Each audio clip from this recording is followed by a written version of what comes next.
Hey everyone, welcome to my journey through Attack on Titan. Check out my thoughts on the first season in the previous video. Is Attack on Titan Season 1 overrated? I'm so great at titles. I'm Wheeze, this is KBW. Let's get right into the short recap and then onto the rest of my thoughts. There will be spoilers up to Season 2. Season 2 starts out where Season 1 left off. People are wondering why the heck there are Titans in the walls. Remember that joke about the cult church getting destroyed in the Titan fight? Well, that priest becomes a vital part of the story, as he knows why there are Titans in the walls, but he refuses to say. While this is going on, Titans suddenly appear within wall rows. Eren and Annie's military class were being kept under watch to see if anyone else had powers, but they were released when the Titans started to show up in their area. They were sent out to warn the nearby villages without their gear because they didn't have enough time to suit up. On their way, this commander guy named Mike goes off to fight Titans. Supposedly, the second best Titan fighter to Levi gets absolutely wrecked by the Beast Titan, who throws his horse at him, talks to him, which freaks him out, and steals his Spider-Man gear. Then the derpiest of derp Titans eats him. Well, it's more like he gets fought over and his head kinda gets ripped off. This part isn't really important, except getting to see the Beast Titan. I wasn't going to talk about it anywhere else, but I still wanted to mention it. During this expedition, Connie finds his village completely destroyed, but with no signs of death and only a single Titan that's left in the area that looks vaguely like... The groups finish warning the towns and head for the wall to see where the Titans got through. The answer may surprise you. They didn't. So they decide to rest at the old castle when Beast Titan just starts meandering by and his Titans surround the castle to eat them. The Beast Titan just screws with them from afar, throwing chunks of the wall at them sometimes. It looks bleak as everyone who had gear died, until Ymir jumps off the castle and turns into a Titan. She protects them long enough for the Survey Corps to arrive and finish off the rest. This is when Eren gets his first real Titan kill. Good for him. Later, past all the major threats and confusion, they stand on the wall, helping the injured and regrouping, when it's revealed that Reiner and Bertolt are the Armored Titan and Colossal Titan, respectively. Eren fights them, but loses. The newly revealed enemies kidnap him and Ymir and run away. They rest in a forest, which the Survey Corps had predicted they would, and Erwin himself leads the chase after them. Ymir decides to join Reiner's group, but only if she can take Historia with her, and Eren fights as much as he can, but they had cut off his arms and Eren can't turn into a Titan until he's fully healed. Eventually, the Survey Corps catches up to them, and even though Erwin's crazy plan almost works, they get in massive trouble when Reiner starts throwing Titans at them, and they are only saved through some control Eren has over the Titans as he commands them to go fight Reiner's group. They successfully escape, but Ymir, Reiner, and Bertolt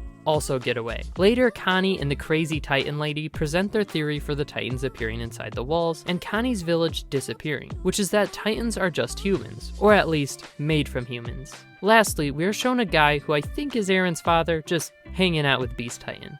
Okay, so for my initial thoughts, this series gets wild really quickly. I slightly dislike the concept of people turning into Titans compared to the zombie apocalypse style of the first season, but only slightly. Reiner, Bertolt, and Annie seem reasonable, but with Ymir and Eren, it feels a little convenient that all of them were together. But we still know so little about all of it that it could be well explained later. While Season 1 felt like a more complete story, these 12 episodes feel more like a middle section of the manga, and I can imagine it being very weird watching this 5 years later. This was a lot of setup, so I have high hopes for Season 3 to give satisfying answers. Lastly, most of this arc revolved around the chase to save Eren and developing the side characters, and I prefer the politics and the mysteries in the series. It still did have the mystery aspect, but it was so fast that I never really got to comprehend what was happening and what it really meant to have Titans appear inside the walls, so it didn't really hit for me as well as it could. It heavily focused on the characters, which generally I like, but they aren't the strong point for me in this show, so that wasn't my favorite,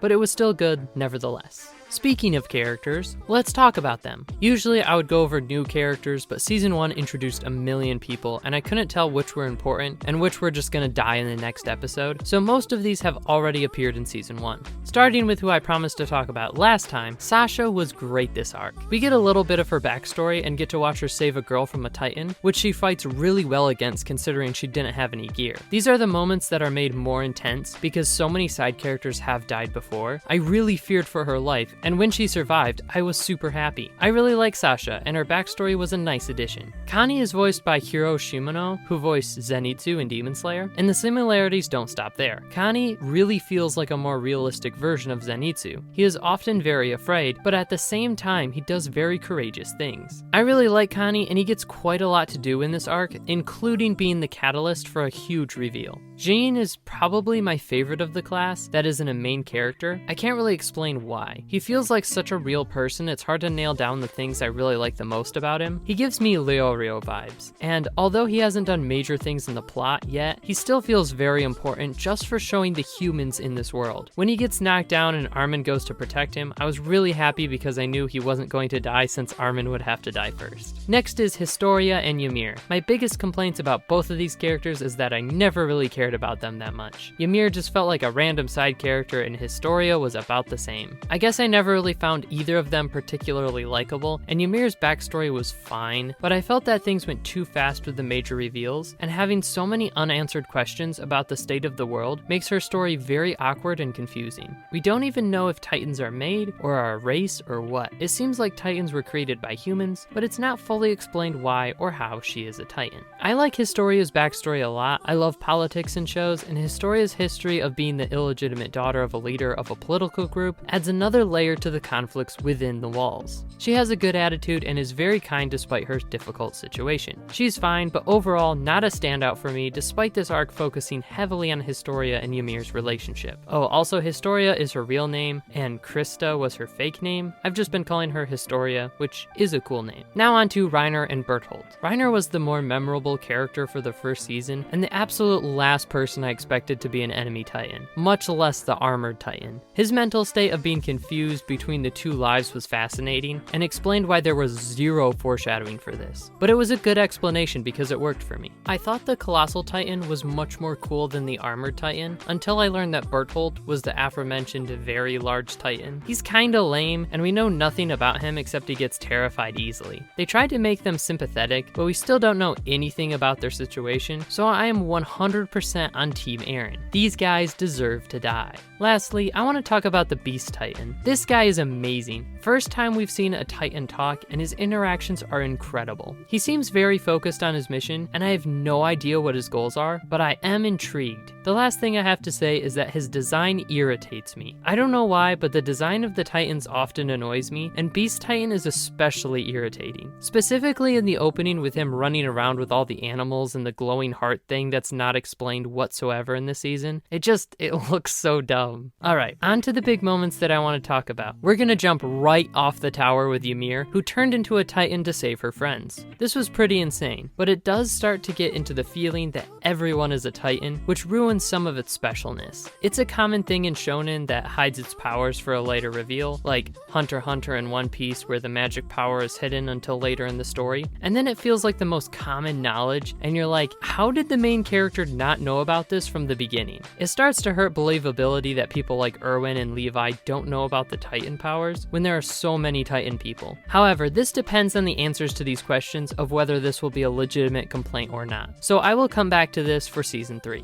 Now back to Ymir. The moment of her turning into a Titan was shocking, but after that we got to see a moment back in training with her and Historia where she turns into a Titan to save one of the trainees that Historia was carrying. It was cool to see a moment like this to see how Ymir hid her powers in the past, and added to Ymir's and Historia's relationship, which I didn't really care about, especially since the ending of Ymir going off with Reiner felt really strange. I guess she felt bad for killing their friend, but the whole thing felt awkward. Also, Ymir's obsession with Historia felt weird. I don't like the one-dimensional characters that only really care about one thing and base their entire lives off of that. It makes me see them as a written character and not a real person, unless it's very well done. The next moment is a really big one that's revealed in a very small way. Reiner casually tells Eren that he is the Armored Titan and Berthold is the Colossal Titan. This scene is amazing. It's so casually stated at first, and the reaction of the audience perfectly fits Eren's. My only complaint would be the pacing seems too fast at this point with everything going on, but this moment by itself was absolutely perfect. Once we learn about Reiner's mental instability, it gives even a better reason for this reveal to occur like this. Really gutsy writing that fits the show very well. Next, we will get to the point after the Survey Corps meets up with Reiner's miners group who kidnapped Eren. I am always in for the monster getting chased by the more truly horrific thing, the extremely skilled human. And the amount of fear and respect from the Titans for the Survey Corps, but especially Mikasa, is chilling. Specifically the moment where Mikasa jumps on Armored Titan's back to save Eren. This time not hesitating to kill Bertolt or anyone else who gets in the way. Ymir in Titan form tries to help defend them, but through Historia's exhortation, Ymir decides not to risk fighting Mikasa. Because yes, this woman way outmatches this monster. They're not even in the same league, and Ymir knows she is completely outmatched. Along with this is Armin talking to Bertolt. He realizes he liked Annie, and he got this look on his face, and I was thinking, oh boy, time for some psychological torture. Half jokingly, not expecting Armin to do that. Then he goes straight into guilt tripping them about leaving Annie behind, who is being carefully tortured in a dungeon to inflict the most amount of pain while keeping her alive. I was like, dang, I would totally do the same thing in that situation. I relate a little too much to Armin, and it's starting to scare me. This whole chunk of the story is amazing as the villains run for their lives, trying to accomplish their mission, but also being terrified of the humans after them.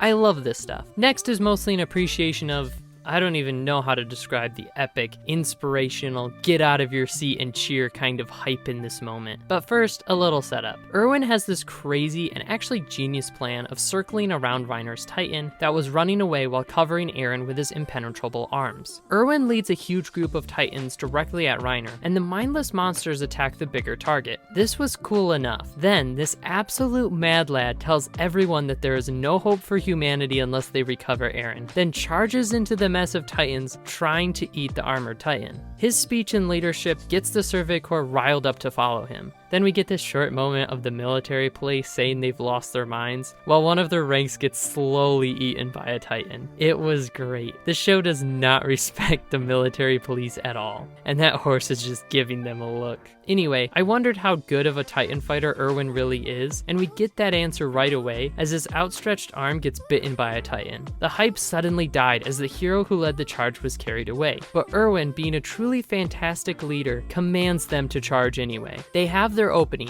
Eren is right there. The display gives courage to his soldiers, which is even more impressive considering how fearful they were in season 1. Give your hearts was a beautiful line, and everything Erwin said and did in this part gave me chills. I'm so thankful he survived. The last thing I want to mention about Erwin is another moment at the end of this season with him and Levi. Hanj and Connie tell their theory that Titans come from people, and Levi reacts negatively, saying, "So you're telling me I've been going around cutting down humans all this time?" While Erwin has a different reaction. Levi asked him why he had a stupid smile on his face after hearing that, and Erwin replied it's one step closer to understanding what's actually going on. What a Chad. Lastly, we gotta talk about Eren's bullcrap power and the ending to the season. Okay, it was actually kinda cool, but Eren has a secret power to control Titans, and he unleashes it on the Titan that killed his mother and killed Hannes. I really appreciate that Hannes died fighting the Titan, because if he didn't and was successful, it would have made his escape during that first battle feel so much worse. But it actually gave some closure that if he had fought the Titan, he, Eren, Mikasa, and their mother would have all died. So it's pretty cool that he actually was a huge part in everything that happened in the story. The smiling Titan getting ripped apart by other Titans was a great death for him. Then they retreat aided by Eren's power, which wasn't even realized by Eren or the members of the Survey Corps until after the battle. Despite not being a fan of random powers coming out of nowhere to save the day, it was a cool resolution to the very desperate situation.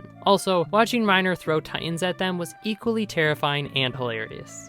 Finally, we have the reveal that Eren's father is hanging out with Beast Titan, and at this point, things are just happening too fast. Please stop or give us some straight answers. I don't really have a lot of thoughts about this. Seems like a thing that would happen. Eren's dad is major sketchy. Well, so much for the shorter videos for the shorter parts. My final thoughts are this season was overall a little too much too fast. I love the fast pacing of Attack on Titan, but I felt it focused too much on developing side characters that it didn't really have time to do with its breakneck speed, and could have either slowed down or been more focused. Regardless, this was a crazy ride and I still love it. I'm super excited to get into season 3 and hopefully get some answers to the questions. There's so much packed in here that it's hard to get it all, but if there are more specifics that I want to get into, I will make a separate video diving deeper into it.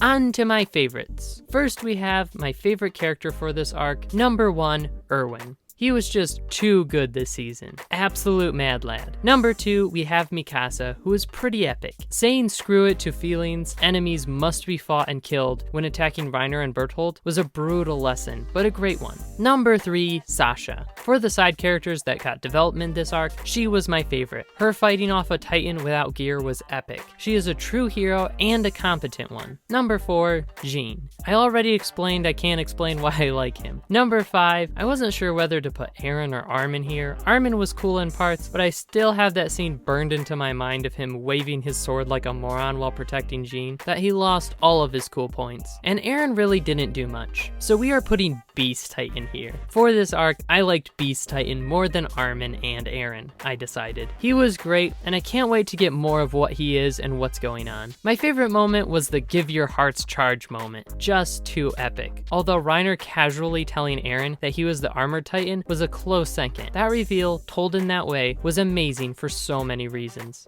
Favorite characters overall, number 1, still Levi. Can't quite put Erwin over him yet. I like Levi's personality a lot. Number 2, Erwin. He beats out Armin because of his epicness in this arc. Number 3, Armin. Just hanging out and doing his thing. Number 4, Mikasa. She got even better this arc, and her love for Eren is more apparent and a little more understandable. Number 5, Eren. I'm excited to see more of him, and if he can get higher on this top 5, or if he will fall off the list. For my favorite seasons, we have Season 1 is my favorite, and Season 2 is my second favorite. While Season 2 had some amazing reveals, Season 1 felt more solid overall. Thank you so much for watching to the end. It means so much, honestly. Check out part 1 for my thoughts on the first season and subscribe for whenever my season 3 video comes out. Like the video to help me in the algorithm and comment your thoughts, and I will probably reply. I'm small, I see all the comments. That's all for me. See you in the next video. Ja meow.